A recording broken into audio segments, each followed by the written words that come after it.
Lang ito naman. Anong dingding nyo rito? Ay, bahala na ako kukuha. Yung mga kukuha ko ng ay ko, postal na back. Mga trapal. Ayun nga, hindi, pasabanta lang ilalagay ko rin, hindi ko yun. Saan galing ho yan? Yes, okay. Nahingi po ninyo. Kaya si Tatay Dante. Kumusta, Tatay? Si Tatay Dante po, yung na-scout ni Jim Murillo. Talagang yung sitwasyon niya po ay na kawawa po talaga. No? Buti po't lalaki.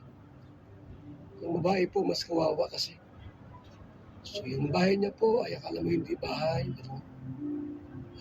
At na-scout natin mga scouter. Makalinga, mahirap pagka tumatanda na wala nag-aaruga, walang mag-anak, nag-aasikaso. Saan kayo galing?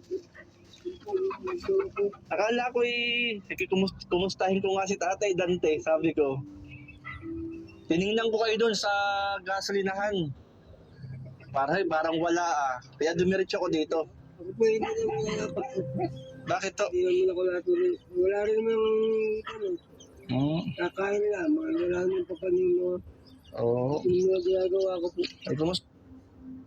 Ang tao sa ganitong buhay po, survivor. Survivorist.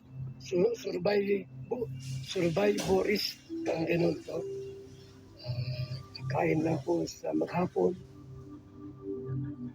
2 bisis. Minsan wala pang kain.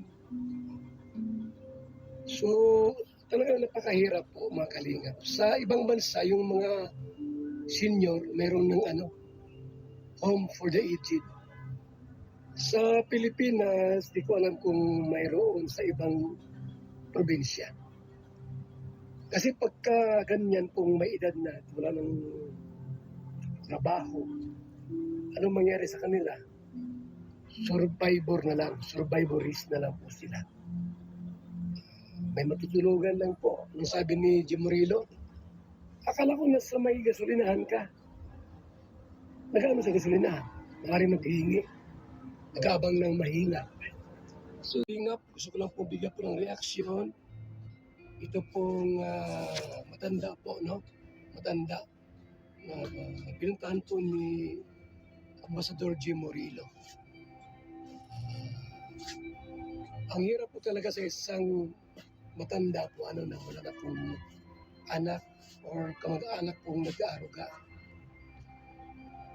Kasi, kumbaga sa po, hirap na nga ng buhay ngayon sa mahalang bilihin, yung pangbahay pong tinitirhan ay talaga naman mahirap din po talaga.